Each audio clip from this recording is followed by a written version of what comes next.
दिखा भी रहे हैं। 30 रन बनाए 33 गेंदों पर, 2 चौके लगाए, लेकिन थोड़ा धीमा खेले यार चिराग ये। हाँ, क्योंकि एक तरफ से विकेट्स लगातार गिर रहे थे ना मोनू, एक तरफ से जब दूसरे विकेट्स लगातार गिरते रहते तो आपको पारी को संभालना ही पड़ता है। और वही पहले तो स्ट्राइक रेट जो थी इससे भी कम थी, लेकिन जैसे ही इन्होंने मारना शुरू किया तो इनकी भी विकेट चली गई। उसके बाद आप देखेंगे तो एक के बाद एक विकेट्स का पतझड़ होता रहा। सिर्फ 80 रन टीम इंडिया ने बनाए और जवाब में हालांकि गेंदबाजी बाद में अच्छी हुई, गेंदबाजी अच्छी हुई, आपने विकेट्स निकाले, लेकिन आपका जो रन थे वो मेरे हिसाब से 10-15 रन अगर और होते तो शायद इंडिया ये मुकाबला जीत सकती थी। लेकिन कप्तान हरमनप्रीत कौर सिर्फ 9 रन बनाए इन्होंने 7 गेंदों का सामना करते हुए। कमेंट बॉक्स में आप भी जरूर बताइए आपको क्या लगता है इस हार का मुजरिम कौन है, किसकी वजह से, क्योंकि 2 लगातार हम मैच हारे, सीरीज हम हार चुके हैं, क्या वजह है इसकी। स्मृति मंदाना 10 रन बनाए, पिछले मैच में भी फ्लॉप रही थी, इस मैच में भी फ्लॉप रही। शेफाली वर्मा जिनकी बात कर रहे थे मोनू, पिछले मैच में बढ़िया इन्होंने खेला, लेकिन इस मैच में इन्होंने अच्छा नहीं खेला और जिस तरीके से पहली मतलब बिना रन्स बनाए आउट हुई, खाता तक नहीं खोल पाई। और वहीं बात अगर करें ऋचा घोष की तो 4 रन इन्होंने बनाए 5 गेंदों का सामना करते हो, तो बैटिंग कोलैप्स देखने को कोलैप्स और उनको साथ भी नहीं मिला यार। इन्होंने साथ देना चाहिए था, चाहे ऋचा घोष हो या फिर स्मृति मंदाना हो, क्योंकि दोनों ने एक तरफ से जब आपके रन बना रहे हैं, खड़ी है वो रोड्रिक्स, उसको साथ चाहिए था किसी ऐसे प्लेयर का जो उनके साथ खड़े रहे। लेकिन सिर्फ 80 रन और 16.2 ओवर, यानी कि पूरे ओवर भी नहीं खेल पाई आपकी पूरी टीम। सो आई थिंक ये डिसअपॉइंटिंग परफॉर्मेंस है। और ये देखिए दूसरे जीत के साथ ही इंग्लैंड जो है सीरीज जीत गया 3 मैचों की। और अब देखिए अगला मैच भी वैसे कल है और उस मैच में कई सारे चेंजेस भी होंगे इस टीम में। लेकिन मैं डिसअपॉइंटेड हूँ, जो मुझे सबसे ज्यादा निराश हुई बैटिंग से, क्योंकि बैटिंग में उसने बहुत निराश किया यार भारतीय बल्लेबाजों ने। बिल्कुल, लॉरेन बेल की बात करें, 3 ओवर इन्होंने किया, 18 रन देकर 2 विकेट हासिल किए। वहीं सोफी एकल्सन की बात करें तो 3.2 ओवर में 13 रन देकर 2 विकेट इन्होंने भी हासिल किए हैं। और वहीं बात अगर करें नेट स्टीवर ब्रंट की तो इन्होंने 2 ओवर में 15 रन देकर 1 विकेट भी चटका लिया था। रेणुका सिंह ठाकुर, शुरुआत में जो गेंदबाजी भी हुई ना मोनू, वो पहले ओवर में ही आपकी जो इंटेंट थी ना वो नजर आ ही नहीं रही थी। वाइड का चौका, फिर वाइड, उस ओवर में एक और वाइड, इतने ज्यादा रन अगर आप लीक करेंगे एक्स्ट्रास के तो फिर आप कैसे उम्मीद कर सकते हैं कि 80 रनों को आप डिफेंड कर रहे हैं। इतना छोटा टारगेट जब आप डिफेंड कर रहे होते हो तो कम से कम आपको एक्स्ट्रास तो नहीं देने होंगे। और पिछले मुकाबले में भी फील्डिंग बेहद खराब रही थी। आज एक अच्छा कैच अमनजोत कौर ने जरूर पकड़ा, वो सब्स्टिट्यूट के तौर पर आई थी, लेकिन बाकी अगर आप फील्डिंग पर नजर डालेंगे ना तो वो साधारण फील्डिंग थी। बिल्कुल साधारण फील्डिंग थी। और मैं चाहूंगा रेणुका की आप एक बार फिगर दिखाएं। बिल्कुल 4 ओवर में 26 रन 2 विकेट। इन्होंने जो 2 विकेट निकाले थे, प्रेशर एक बार आ गया था इंग्लैंड के ऊपर, लेकिन फिर वही दूसरी एंड से आपने लीक रन कर दिए, जैसे आपने बताया कि पहले ओवर में इन्होंने लीक 6 रन दिए थे शायद वाइड के 6 रन दे दिए थे। तो बिना गेंद डाले 6 रन हो गए थे इंग्लैंड। जब आप 81 रनों के लक्ष्य का पीछा कर रहे हो और बिना गेंद पे आपको 6 रन मिल जाए, पहली वाइड थी, उसके बाद वाइड का चौका था, तो ऐसे में आप ये उम्मीद नहीं कर सकते, आपको संतुलित रहना पड़ेगा। लेकिन दिशाहीन गेंदबाजी हुई है वो। लेकिन देखिए 81 बनाने से 73 पे 6 हो गया था इंग्लैंड का स्कोर भी एक्स में। आपको लगता है 15-20 रन एक्स्ट्रा होते तो उस मैच में रोमांच आ सकता था? बिल्कुल, अगर 15-20 रन एक्स्ट्रा होते आपके पास तो आप डेफिनेटली इस मुकाबले को अपने नाम कर सकते थे। सोफिया डंकले जिन्होंने 9 रन बनाए 13 गेंदों का सामना करते हुए। वहीं दूसरी तरफ डेनियल वाइट, ये पिछले मैच की हीरो थी और इन्होंने आज कुछ खास कमाल किया नहीं, बिना खाता खोले आउट हो गई।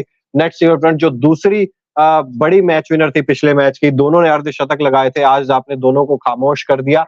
लेकिन उसके बाद एलिस कैप्सी ने, मैं तारीफ करना चाहूंगा इस खिलाड़ी की, 21 गेंद में 25 रन बनाए, सूझबूझ भरी क्रिकेट खेली, अपना विकेट इतनी आसानी से दिया नहीं और एक एक डबल सिंगल डबल करके रन निकालती रही और मैच को ले गई। बिल्कुल मैच को ले गई और ये 12 ओवर के अंदर ही ये मैच फिनिश कर दिया इन्होंने।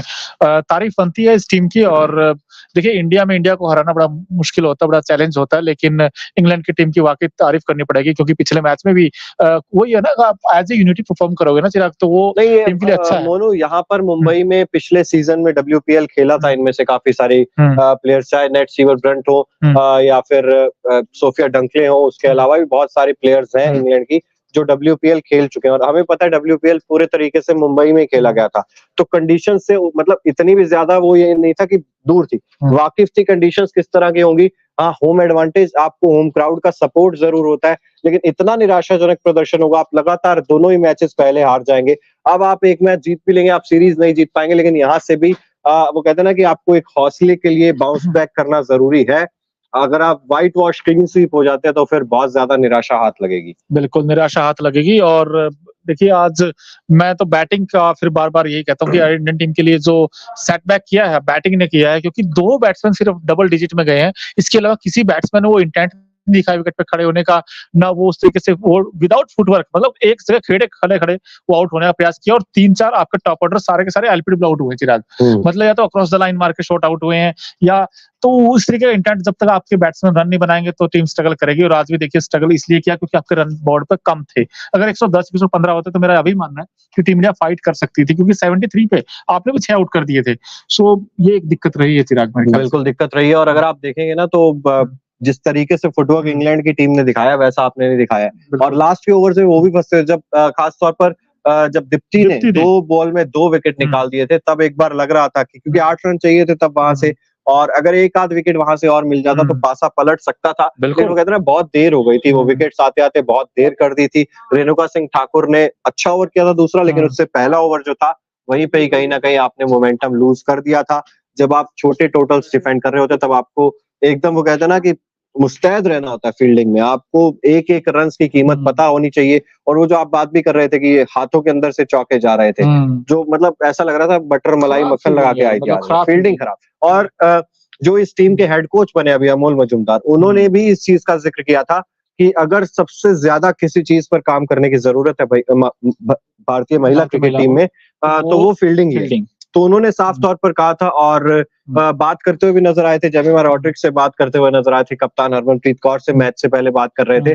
फील्डिंग कहीं ना कहीं और लेकिन पिछले मैच के मुकाबले इस मैच में आप कह सकते हैं कि थोड़ा सा वो कस के रखा हुआ था, नकेल कसी हुई थी। लेकिन दूसरी तरफ अगर आप नजर डालेंगे ना तो उतनी ज्यादा सुधार नहीं हुई है अभी फील्डिंग में कि आप इस तरीके के छोटे टोटल डिफेंड कर सकें। बिल्कुल और देखिए जो भी है लेकिन अब यहाँ से तो सीरीज जो है इंग्लैंड जीत गया है और हालांकि ये भी हो सकता है कि अगला मैच भी जीत जाए इंग्लैंड, 3-0 से हरा दे क्योंकि जिस फॉर्म में है यार। और उनका जिसकी आप बात कर रहे थे ना नेट सर्वर की, वो एक ऐसी बैट्समैन है जो रन तो बनाती है विकेट भी लेके जाती है। पिछले मैच में उन्होंने बड़ा इंप्रेस किया था, आज भी इंप्रेस किया प्लेयर ऑफ द मैच थी। और जिस तरीके से नेट स्टीवर्ट ब्रंट लगातार बल्ले के साथ कमाल की पारी थी यार, वो डेनियल वेट के साथ मिलकर उन्होंने जो पार्टनरशिप की थी और उसके बाद विकेट चटकाए थे, 197 बना दिए थे इंग्लैंड ने। 2 पे 2 होने के बावजूद उसके बाद भी आप 197 बना दिए और उसके बाद विकेट भी लिए उन्होंने। और आज भी देखिए 16 रन तो आज ही बनाए उन्होंने बैटिंग से और विकेट भी निकाले।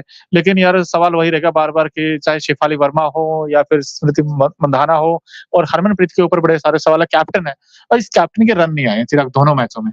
हाँ, पिछले मैच में इनफैक्ट वो लगा था कि वहां से कुछ उम्मीद थी कि मैच निकाल देंगे अगर शेफाली वर्मा का साथ देती, लेकिन तब भी खराब शॉट। और हमें पता था कि एकलस्टोन के खिलाफ हरमनप्रीत कौर फंसती हैं और लेग स्पिनर के खिलाफ इतना अच्छा नहीं खेल पाती हैं। तो ऐसे में ना ये चीज ध्यान में रखनी होगी, इस चीज पर काम करने की जरूरत है कप्तान को और खास तौर पर स्मृति मंधाना को भी। वो जो जितना बड़ा नाम और जितना बड़ा वो कहते हैं ना कि प्राइस टैग अपने साथ WPL में भी लेकर चलती है, उस तरीके का उस लिहाज का प्रदर्शन अब उनका आ नहीं रहा है, आउट ऑफ फॉर्म चल रही हैं। अगर फॉर्म इसी तरीके से रही तो मुझे लगता है कि कहीं ना कहीं दूसरे विकल्प पर भी जाना पड़ सकता है इंडिया को। बिल्कुल जाना पड़ सकता है, लेकिन यहाँ से चिराग अगर एक मैच बचा है, अब आपको क्या लगता है कि यार क्या इंडिया को क्या ऐसा करना चाहिए जो हरा सके इंग्लैंड को? उपेंद्र राय जी सबसे पहले तो हेलो लिख रहे हैं, आपको भी बहुत बहुत स्वागत है आपका इस लाइव स्ट्रीम में। और जैसा कि आपने पूछा कि क्या करना चाहिए इंडिया को, तो मेरे हिसाब से सबसे पहली चीज तो ये होगी कि गेंदबाजी में अपनी लाइन और लेंथ पर जो है ना अच्छे से लाइन और टाइट लाइंस पर गेंद करें।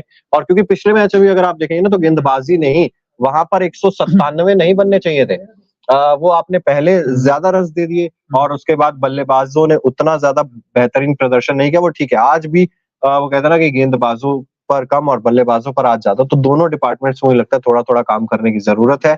गेंदबाजी में लाइन और लेंथ सटीक और जैसा कि आपने कहा बल्लेबाजी में वो फुटवर्क चाहिए। बिल्कुल, लेकिन लाइन और लेंथ की आपने बात की, गेंदबाजी में दीप्ति शर्मा ने जो वो ओवर डाला जिसमें 2 विकेट मिली थी, उसके साथ ही उन्होंने आंकड़ा भी बड़ा दिलचस्प है कि वो पहली महिला बन गई हैं क्रिकेटर्स जिन्होंने 100 विकेट से ऊपर विकेट लिए। 106 विकेट हो गए उनके और उन्होंने 99 मैचेस खेले हैं। इंटरनेशनल में 100 विकेट लेना एक महिला क्रिकेटर के लिए बहुत बड़ी बात है यार। बिल्कुल, और मेंस और वुमेन्स मिला के किसी ने भी इंडियन टीम में 100 विकेट T20 इंटरनेशनल में हासिल नहीं किए हैं। दीप्ति के लिए बहुत बड़ी अचीवमेंट बिल्कुल। है, बहुत-बहुत कांग्रेचुलेशंस उनको, हुँ। लेकिन जब तक आप मैच नहीं जीतते ना, तो वो उपलब्धियों की उतनी ज़्यादा पर खुशी फिर भी नहीं यार होती। देखिए मेंस हो या वुमेन्स हो 100 विकेट लेना बहुत बड़ा कमेंडेबल अचीवमेंट है। इंडियन टीम के लिए अगर आप देखो मेंस में तो यूजी चाहल के 96 विकेट हैं। वो एक हाईएस्ट विकेट टेकर हैं मेंस क्रिकेट की बात करें। T20 लेकिन टी20 फॉर्मेट की बात कर रहे हैं तो अब यहाँ से दीप्ति शर्मा ने भी जो है 100 विकेट हासिल कर लिए हैं। लेकिन गेंदबाजी में तो ठीक-ठाक ही कहूँगा मैं। ये नहीं कहूँगा उतना खराब था। आप एक्स्ट्रास पे काम कर सकते थे, आप पहले फील्डिंग में मैच काम में कर सकते थे। गेंदबाजी में ही लेकिन खराब था प्रदर्शन। पहले मैच में बिल्कुल था लेकिन फिर भी बैटिंग आज आपकी बहुत डिसअपॉइंट किया यार बैट्समैनों ने क्योंकि नाम इतने बड़े-बड़े हैं जिन्होंने बहुत अच्छी-अच्छी पारियाँ खेली थी। शेफाली वर्मा एक ऐसी प्लेयर है जो काउंटर अटैक करती है। बिल्कुल। लेकिन आज शेफाली वर्मा भी 0 बनाया उसके बाद मंधाना का भी बल्ला नहीं चला। हरमन